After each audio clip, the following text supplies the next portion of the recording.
NBA Game Time Schedule ngayong Friday pagkatapos ng All-Star break. The Crunch Time Basketball po mga idol.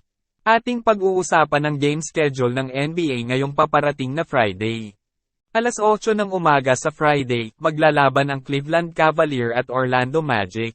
Huling nagtagpo ang dalawang team na ito last 4 weeks ago. Ang Cleveland Cavaliers ay kasalukuyang nasa second seed sa Eastern Conference.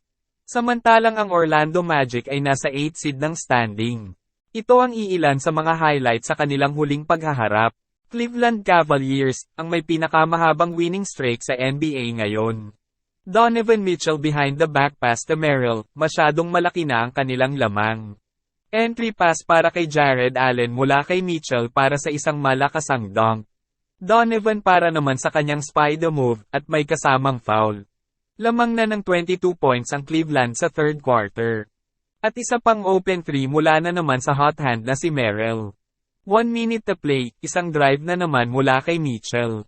Sinundan pa ito ng isang jump shot at may kasama pang foul. Cleveland, masyado nang tinambakon ang Orlando Magic. Panalo ang Cleveland sa score na 126-99.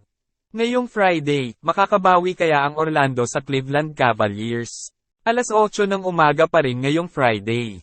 Maglalaban ang Toronto Raptors at ang Brooklyn Nets. Huling naglaro ang dalawang team na ito 2 months ago. Ang dalawang koponan ay parehong naghahabol sa standing upang makaangat at makapaglaro sa play-in tournament. Ito ang iilan sa mga highlights sa kanilang huling paghaharap. First quarter, Mikal Bridges para sa isang tough driving layup. Lonnie Walker naman, isang fancy reverse layup sa pagsisimula ng second quarter. Spencer Dinwiddie, alley-oop play para kay Nick Claxton bandang huli ng second quarter. Spencer Dinwiddie again, para sa isang transition, sabay pull-up jump shot sa 3-point area. Isa pang transition, Spencer Dinwiddie pass to Bridges para sa isang Euro step sabay layup.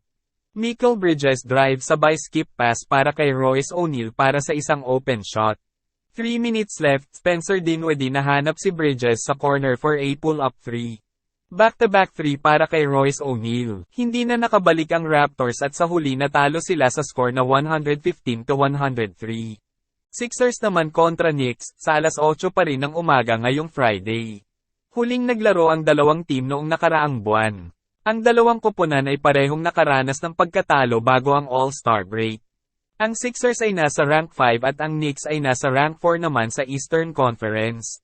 Ito rin ang highlight ng huling laro ng dalawang koponan. Embiid pull-up jump shot para sa kanilang maagang kalamangan. McBride na naman nag-aabang sa isang corner para na naman sa isang wide open 3. Brunson for a step back 3 from the corner bandang 6 minutes sa second quarter. Miles McBride, from Josh Hart para sa isang 3-point shot. Jalen Brunson nagpasabog ng isang contested 3-point shot. Brunson pa rin para sa isang strong driving layup to the basket. Embiid naman trying to trim down the lead nang mapabagsak si Hartenstein. Another MVP show by Embiid. Spin move and lays it up to the basket. Pero nakasteal si Jalen Brunson kay Embiid, sabay coast-to-coast and layup. Jalen Brunson 29 points in the game. Panalo ang Knicks kontra Sixers sa score na 92-128. Indiana Pacers laban sa Detroit Pistons ngayong Friday pa rin sa alas 8 ng umaga. Huling naglaro ang dalawang team na ito noong nakaraang buwan.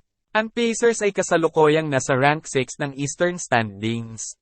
Samantalang ang Detroit Pistons ay nasa rank 15. Pero hindi pa rin tapos ang season. Ito rin ang highlight ng huling laro ng dalawang koponan.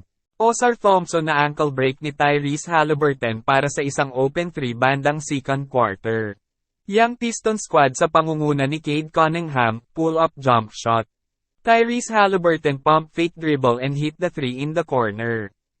Nice move by Holly. Tyrese Haliburton again, pass the body healed for a 3-point shot bandang 6 minutes sa second quarter. Tyrese Haliburton pa rin para sa isang high arch king pull-up 3-point shot on top of the key.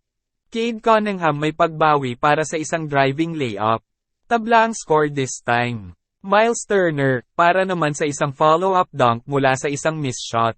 Miles Turner again, isang offensive board and put back for strong finish. Haliburton driving in para sa isang one-handed dunk. Panalo ang Pacers sa score na 136-113. Dallas Mavericks vs Phoenix Suns 8:30 ng umaga ngayong Friday. Huling nagkita ang dalawang team na ito 3 linggo na ang nakalipas. Ang Mavs ay kasalukuyang nasa 7th seed at ang Suns naman ay nasa 5th seed ng Western Conference. Ito rin ang highlight ng huling laro ng dalawang koponan. In the first quarter, Devin Booker knocking down the jumper. Pero, on the other hand, Tim Hardaway Jr. knocking down the three. Mavs lead, 31-25. Bradley Beal, para sa isang drive at nauwi ito sa isang malakasang dunk. Luka is open in the corner for a three. This time, malaki na ang lamang ng Mavs. Luka again, para naman sa isang drive in the middle, around 3 minutes in the second quarter. Bahagyang naibaba ang Suns ang kalamangan ng Dallas, pero balik sa 16 nang makashot si Luka ng 3 points. Pagkatapos ng sequence na yun, na-injured si Luka bago magtapos ang second quarter. Unti-unti nang umiinit si Booker at lamang na ang Suns sa pagkakataong ito. Another open 3-point shot by Devin Booker mula naman sa corner with a friendly bounce. Kevin Durant naman, na-foul sa play na ito. In the fourth, Booker, knocking down the pull-up jump shot sa gitna. Panalo ang Suns sa score na 109-132. Sino kaya ang mananalo sa muling paghaharap ng dalawang team na ito ngayong Friday? Isa pang magandang laro na aabangan ngayong Friday sa pagitan ng Los Angeles Clippers at Oklahoma City Thunder. Huling nagharap ang dalawang team na ito isang buwan na ang nakalipas. Ang Thunder ay nasa rank 2 at ang Clippers ay nasa rank 3. Isang game lang ang pagitan sa kanilang dalawa. Ito rin ang highlight ng huling laro ng dalawang koponan. In the second quarter, isang alley-oop mula kay Jalen Williams para kay Chet Holmgren. Isang missed shot ni Harden at na rebound ni Terrence Mann, sabay kick-out pass kay Leonard for a 3.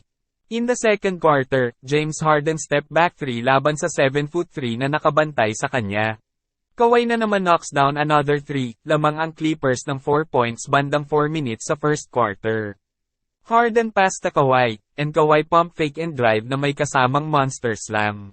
Magandang ball movement para kay Kawhi, Harden na nauwi sa isang corner 3 para kay Paul George. In the fourth quarter, Norman Powell missed the layup. Pero Russell Westbrook makes the putback dunk.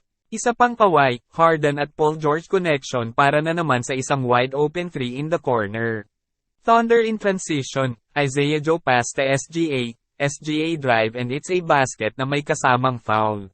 SGA naman para sa isang step-back mid-range jumper laban kay James Harden.